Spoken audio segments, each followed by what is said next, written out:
বিসমিল্লাহির রহমানির রহিম।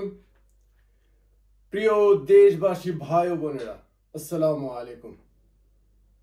প্রিয় দেশবাসী, আমি আজ এখানে বাংলাদেশ সেনাবাহিনীকে নিয়ে দু একটি কথা বলতে চাই।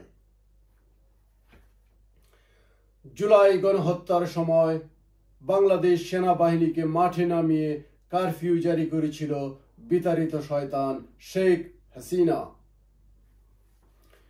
প্রথম দিকে বাংলাদেশ সেনাবাহিনীর ভূমিকা দেখে রীতিমতো হতাশ হয়েছিলাম আমি নিজে এবং বাংলাদেশের সাধারণ মানুষ। বাংলাদেশের মানুষ দেখতে পেয়েছে বাংলাদেশ সেনাবাহিনীকে আন্দোলনরত জনতার উপর মাটিতে শুয়ে গুলি করার দৃশ্য।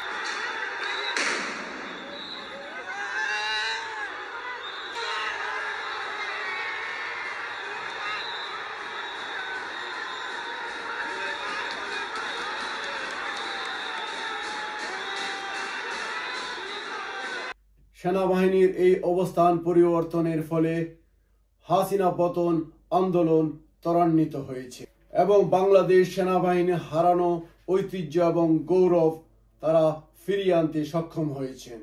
আজকের এই দিন পর্যন্ত বাংলাদেশ সেনাবাহিনীর কার্যক্রমকে বাংলাদেশের মানুষ পজিটিভ হিসাবেই দেখতে পাচ্ছেন। এই জন্য ধন্যবাদ দেওয়া উচিত বাংলাদেশ সেনাবাহিনীর প্রধান ওয়াকারুজ্জামান সাহেবকে, যার প্রচেষ্টা এবং সিদ্ধান্তের ফলে হাসিনা দেশ ছেড়ে পালাতে বাধ্য হন। যে হাসিনা শেষ মুহূর্ত পর্যন্ত চেয়েছিল আরো একটি গণহত্যা, আরো একটি মাসাকার সংগঠিত করে ক্ষমতায় টিকে থেকে যাওয়া।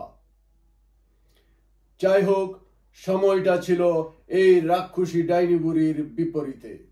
আজকে যদি বাংলাদেশের সেনাবাহিনী প্রধান হিসাবে জেনারেল আজিজ কিংবা পুলিশের প্রধান বেনজির থাকতেন, হয়তো সময়টা হতো হাসিনার অনুকূলে। যাই হোক, বাংলাদেশ সেনাবাহিনীতে এখন পর্যন্ত রয়েছে অগণিত আওয়ামী লীগের সেনা কর্মকর্তা, রয়ের এজেন্ট। আশা করি আগামী দিনগুলোতে বাংলাদেশ সেনাবাহিনীতে থাকবে এসব আগাছা মুক্ত সেনা কর্মকর্তা।